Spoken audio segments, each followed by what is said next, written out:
Ashamaa akkam jirtu hordoftoonni kiyyaa marti keessan qeddoo YouTube subscribe gochuun jajjabeessaa siniin jechaa abdiin yoom niikaa hidhatee fuudhee siniin jedhaa ani quba hin qabu jechuudha mandara Ruutaa fi Abiraam qofan jira jechuudha gaanii sababa isheetidhaanii haa ta'uyyuu malee jechuudha hamma durbummaa koo fudhatee hin fudhanne kan jedhu video waraabina gadi gallakkise kan jedhu wayii dhagee jechuudha.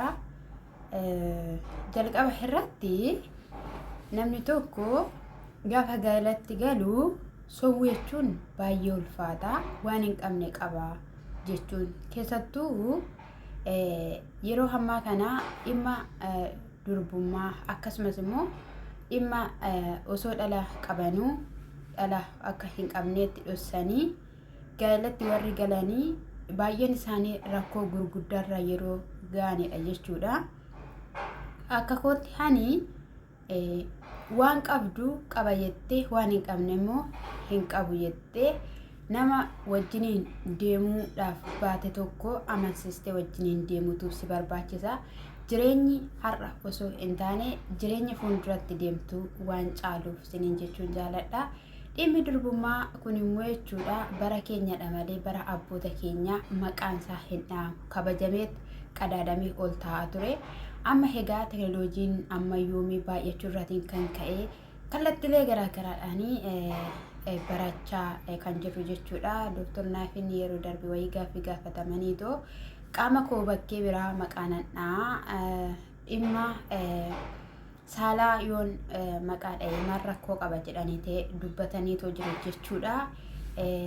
Beekuun barbaachisaadha. Garuu immoo safuu cabsanii adeemuun baay'ee ulfaata jechuudha. Sagalee jalaan galuufis dhiifama manatu ijaaramaa jira. Mee maal jetti mee jechuudha. Abdiinis dhugumaan intala kana jaalateera ta'eera taananii. Na sobdeedha inni na sobdee maaf na sobdiidha natti fakkaate. Sobuun baay'ee ulfaata obboloota koo akkatatti sin jalaa wanta akkasii kuni baduu danda'e. Ifaan ifatti bakka ifaan ifatti jechuudha. Maaliif yoo dhugumaan jireenya barbaadda ta'e jechuudha. Yoo namarraa waa argattee waa nyaattee adeemuu baataniiru ta'eera jechuudha. Namaa jetti beemee walumaan dhaggeeffannamee gabaabseen garuu isaan dheeressaniitidha.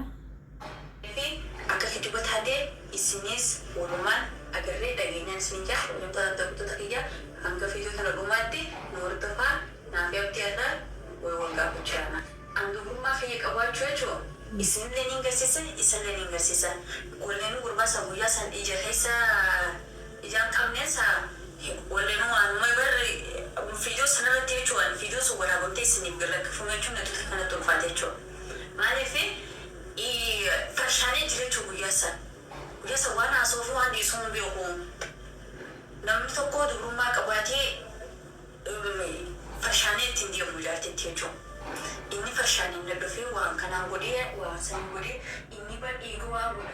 Akkashiin jettu dhageesseettu farshaanee jechuun dhugaatii jechuudha nutti fakkaate. Jaartii durbummaa qabdutti namni tokko farshaanee ittiin adeemu jettee yeroo akkas jedhamu machaa'ee jechuudha. Maaliif jennaan inni ulfaata namoonni baay'een. Isa kanaafidha ta'uu danda'a kan ishiin jechaa jirtu. Obbo Abdiin dhufanii maaltu ta'ala maal jedha laata Abdiin maaluma haasawa. Ijoollee hiriyaa mucaan kun fuutee jira wanti durbummaa qabdi jedhee itti mee ciisanii nu dhaggeeffataa turan. Duuba maalirree si'ii akkanaan jettu dhiiga agarsiise eessaa fuudhee agarsiise. Dhiiga nu agarsiise siin jaanime ati bal'aa haa ijaan qabdu. Eesatti ija qabda. Silaa ija qabaatee ijatee kanaan agartee jechuudha. Amma halkan na sobdee si hanqatee naan lafti walii naan illee mana soo hin qabaachuu jirtu. Ammoo an siin jedhee jira. Siin barbaadu nurraa deemsiin jedhee jira. Waan takka siinitti mee jira bara nama. Bakka waraqaan kenna haa diigamu jedhee mee nama. Anuu mirkaneessi bara. Bara ati duraanuu taan gallakiftee taan fuudhuu baltee miihaa. Amma abdiin akkana jedhutti obboloonni yookiin immoo hiriyoonni koo rafanii dhaggeeffachaa turan ennaati u'u jettee iyyiitu jechaanii jira jechuudha gaa'ee haala isaa ifa otoon baasee garuu natti tola ture. Safuus immoo yeroo akka malee cabsanii namatti hin tolu jechuudha. Isa kanadha jechuudha. Ni kan keenya addaa tarsa'u jennaani fuutee baasuu durbarte jechaaniitoo jirti jechuudha. Dhugaa waaqayyooni jireenyi abdii akkatti ijaa gurra dhabuu isaatti baay'ee na gaddisiisa garuu dhugaa abdiin nama addaa ture jaalatamaa ture amma sukurruu jedhee jireenya isaa hundumti isaa jechuudha. Viidiyoo kana jalqaba dhaggeeffadheen sinii fidi maaliif kolfee jechuudha. Amma hin danda'uun kolfee jechuudha.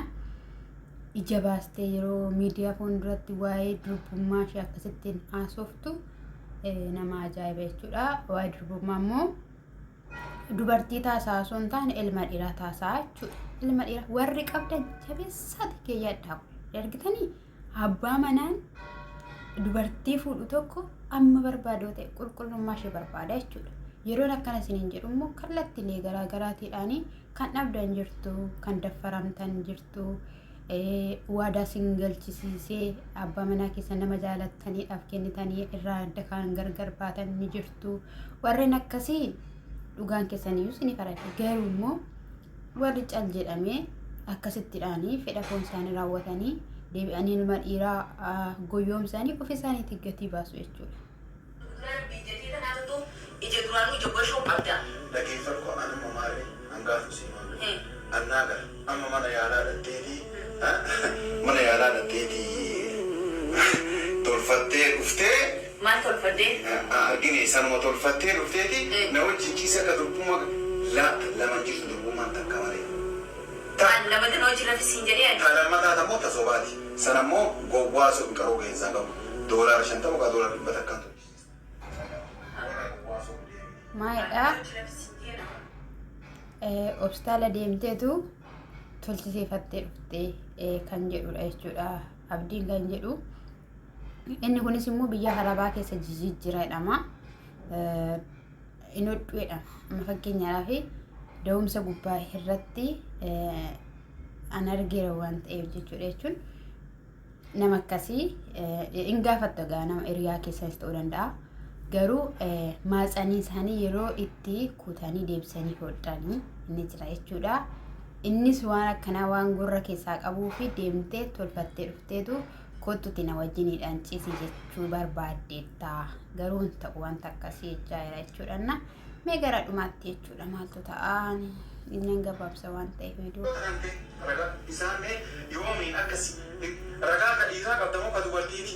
Dhiirallee dubartiillee kophaatee na dhageeffadhu ka ijoollee sadii filadhu ragaa akka yoomiin akka ati durbummaa qabdu akka si argan yoom akka si ilaalan maaliif akka si ilaallii fi eessatti akka si ilaalan na haayimanii ragaa nama sadii fidatu araaramnee miila si jigee si araarfadhee wanti bittuun bakka ragaa ragaa fidadhu ragaa nama sadii fidadhu mucayyoon kun eessatti durbummaa qabdi maal jechuudha. Naan gallas irratti anaaf gaaffiidha. Anaaf gaaffiidha jechuudha. Garuu isheen dhuma gubbaa irratti sooftiitti maal goote feentoo naxxee jechuudha. Itti feentootti naxxeetu eddenni goggogee booddee algaarra keesseetti. Algaarra keessee dhossitee ofishiitti achi teessee isaan waamtee jechuudha. Isaan waamteetu akkamittiidhaan durbummaa in qabdu naan jetta ani durbummaa qabaa ati situn argine malee jetteen jechuudha. Meerreena kinoonni kun maa inni reetteen jechuudha. Inni kun maa inni reechaanii turte jechuudha. Nama ajaa'iba jechuudha. Haalli isaanii jechuudha.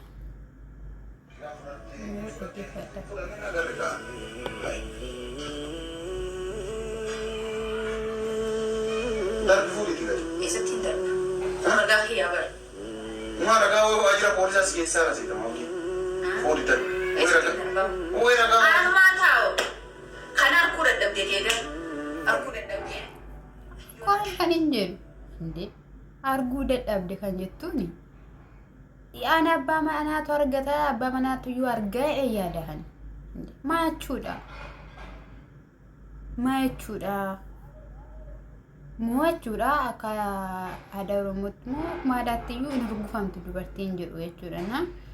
Sin urgufne Isayyuu waan lallaafaa ta'etti kennee naancichaa turanii jedheetoo jira jechuudha. Siraa hin urguune bakka abdi urgufuu qabda turte jechuudha. Hinkitti goote jechuudha. Keessaa sirriitti hundi. Sigarsiisuu kiyya gartee jirtame. Kun ani nama baadhu. Ati nama toome. Nama baadhu. Maal jechuudha? Araara nuubuusi. Ana nuttaara. Ndee yoo amanuu baate nama bakka namanne taanaan namanne akkas taanaan immoo hin jiru jechuudha bakka. Kanaaf ma gochuun hin danda'amu. Viidiyoo isaanii Jireenya irraa fudhanne durummaa qaba. An dhiira takkan beeku naan jedhaan turre. An dhiira takkan beeku kunoo siinii walitti hidhame. Ammallee sodaa yoo irra deebite. Akkam sobuu saddi. Siif galaan jiru afaan inni sitti haasoo jiru kun an nama tokko walitti hidhamee beeku siinii walitti hidhame. Maal jechuu kati maan tan? Halkan guutuu wajjin warra wajjin rafaa bultee ammaan tana durummaa qabdu naan jechuu deemta. Eegaa ma halkaniin tokkoffaa waan sirrifachiisuu hin barbaanneef. Lammaffaa ammoo hamilee kan keessi eeguudhaaf jechuudha. Hamilee xiyyanaa eeguudhaaf. Hamilee xiyyanaa eeguudhaaf. Durummaa qaba. An akkanaa nama tokko dhiira argeellee hin beeku dhagayeellee hin beeku harkaanoo dhiira tokko cabbatee hin beeku. Kijibummaa akkana barbaachise. Maafiin qabanaan jette. An fittiin beeka.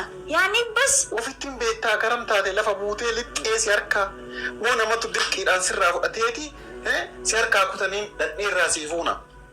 Dhageerraa naaf oduu karadhu siin hin jennee bar. Angaatu na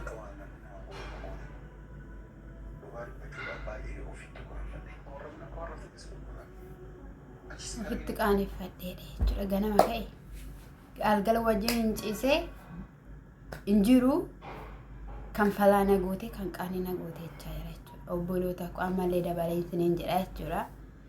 Jireenya keessan boruu jireenya keessan galgalaa kan boru tarrafattan ijaarrachuuf jiraachuuf ammallee dabaleen isiniin jedha. Icciitii keessan hiriyaa jaalattan hin dhussina. Icciitii jaalattan hin dhussina. Ilmi dhiiraa yeroo baay'ee ati qulqullummaa kee qabattee itti dhadheeyyuu gaafa wanta tokko akkuma qaalliitti waa jetteeni akkamittidhaan jedhee hin hollata jechuudha. Isa kanaaf waan akkanaa kanarratti jabeessaati of eeggadhaa. Qalbii akka qalbiitti miti kan wanni kun kan ilaalamu jechuudha. Jireenya isaanii wantoota garaagaraa mukatuyyuu jireenya eegalaniiru sababa durubbumaatiin ni kan gargaraa cituuf fedhu jechaa jira jechuudha. Ishiin immoo haala kanaadhaan hin ta'u jechaa jirti jechuudha. Kanaadhaa eebbifamaa shaaloo.